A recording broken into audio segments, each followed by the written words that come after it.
Mwanamuziki maarufu wa Uingereza Chinks OS ametangaza rasmi kuachana na tasnia ya muziki ili kuelekeza nguvu zake zote katika dini ya Uislamu pamoja na kumtumikia Allah. Msanii huyo ambaye jina lake halisi ni Derek Pinto ameweka wazi kuwa uamuzi huo umetokana na msukumo wa ndani wa kutaka kumpendeza Mwenyezi Mungu na kuimarisha safari yake ya kiimani.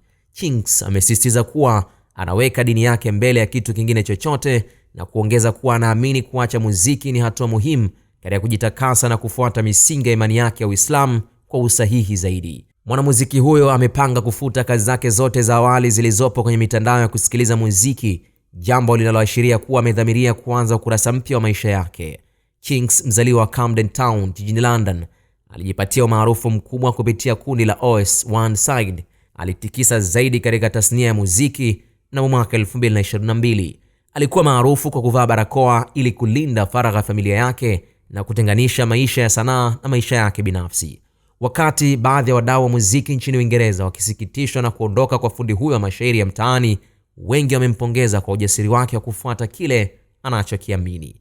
Kuondoka kwa Chinks kunaacha pengo kubwa katika kundi la OS na eneo la Camden ambalo alikuwa akiliwakilisha kwa nguvu kubwa. Khalid Omar, Kishki TV. Kishki TV, nuru ya dini yako.